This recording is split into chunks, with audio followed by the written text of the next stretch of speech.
Hi all, today I'm going to show you how to assemble your XCP kit and how to set it up with using either a sensor, a digital sensor, or a phosphor plate. So let's get started. Okay, so I have all of the pieces for the XCP kit, and XCP kit stands for Extension Cone Paralleling. So this particular equipment is going to be used when you are using the paralleling technique, hence the term XCP for Extension Cone Paralleling. So over here, the red one, we have the bite wing set up. So the way that we're going to assemble that, I always have my students go ahead and hold this towards their dominant. So I'm right-handed, so I would actually hold the prongs towards my right hand. I'm going to go ahead and put the bite block on like an L facing away from me. Now these are the universal peel and stick bite blocks, so they don't always look like an L facing away from me, but you'll notice it looks like an L kind of facing away. Then what you're gonna do is you're going to go ahead and put your ring on to where it's straight, all right? So it'll look just like this if you're looking through the ring, okay? So the sensor is going to attach right here. So next we have the anterior periapicals, or PA. So this one you're going to hold with the prongs facing up towards the sky, okay? And then you're going to assemble your bite block like so. It can only go on one way. You do not want it facing downward. You want it facing upward, okay, like that. And then next you're going to go ahead and you're going to put your ring on to where you can see that bite block centered in the ring, okay? Now lastly, we have the posterior periapicals. Now, some offices may have it to where you only have one of these assembled, or if you were in an office where they have the entire XCP kit assembly in one bag that is sterilized, then you might set up both of these, okay? So I'm gonna show you how to set up both, and then I'm also going to show you how to set up one or reassemble it for the other sister surfaces of the mouth, okay? So you'll notice I have these set out to where the prongs are facing towards one another, okay? So I'm gonna go ahead and start with one and I'm going to assemble it. So I'm gonna have the prongs facing away from me. I'm going to assemble the bite block on like so. And then these are actually offset rings. They're not straight like the red and the blue are. So you just need to look and see, does it look like it's centered? If it doesn't look like it's centered, then you need to flip that upside down and then make sure that when you put it on, that it looks like it's centered through the ring like so.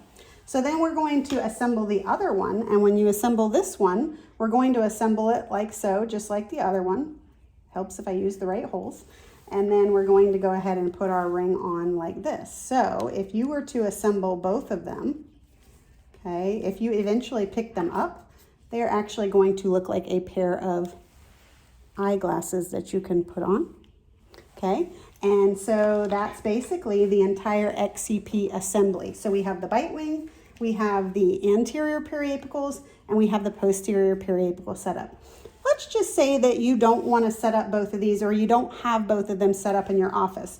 So what you can do to disassemble or reassemble this is you're going to take this piece off and you are going to flip it upside down, not towards you, but just upside down. And then this one you're going to flip upside down as well and then reassemble it. And then if you look, now they look like they are set up the exact same way, right? Okay, so let's try that one more time. So we're going to go ahead and take this off, and then we're going to flip it upside down, and then we are going to take this ring back off again, flip it upside down, reassemble it, and then now you'll see that we have two separate assemblies like the eyeglasses, okay?